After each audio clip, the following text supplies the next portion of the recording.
Saint میں بھارتی اقدامات کے خلاف قرارداد متفقہ طور پر منظور کر لی گئی۔ سینٹ میں قرارداد نائب وزیر اعظم اسحاق ڈار کی جانب سے پیش کی گئی۔ چیئرمین سینٹ یوسف رضا گیلانی کی زیر صدارت سینٹ اجلاس کی معمول کی کارروائی معطل کی گئی۔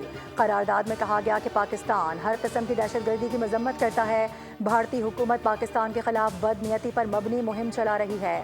بھارت کی کسی بھی مہم جوئی کا منہ توڑ جواب دیا جائے گا۔ بھارت کے تمام الزامات مسترد کرتے ہیں۔ بے گناہ شہریوں کا قتل پاکستان کے اقدار کے خلاف ہے۔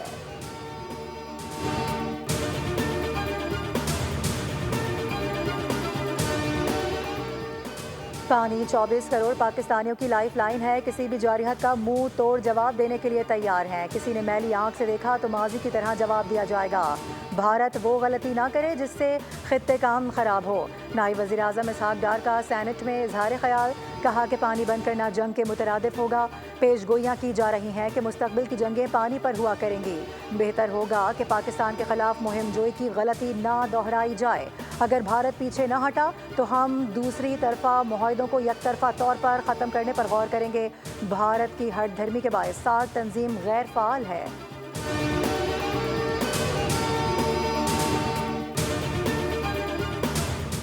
بھارت سن لے، پاکستان پہلے ہے اور ہم سب ایک ہیں۔ آج ہمارے لیے فخر کا دن ہے کہ تمام سیاسی جماعتوں نے یک زبان ہو کر بھارت کے خلاف قرارداد منظور کی۔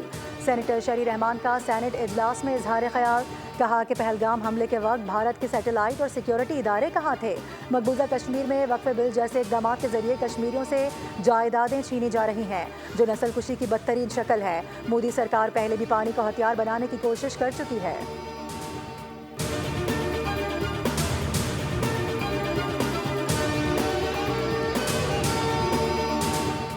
وفاقی وزیر داخلہ محسن نقوی کی صدر مملکت آصف علی زرداری سے ملاقات۔ پہلگام واقعے کے بعد بھارت کے غیر ذمہ دارانہ اقدامات کے تناظر میں بریفنگ دی گئی۔ صدر مملکت نے قومی سلامتی کمیٹی کے بروقت، فوری اور دور اندیش قومی اقدامات اور فیصلوں کو سراہا۔ کہا کہ تمام فیصلے قوم کے دل کی آواز ہیں۔ بھارت کے بے بنیاد الزامات اور غیر منطقی اقدامات کا کوئی جواز نہیں بنتا۔ وزیر داخلہ محسن نقوی نے کہا کہ دشمن کسی غلط فہمی میں نہ رہے۔ پاکستان کا دفاع ناقابل تسخیر ہے۔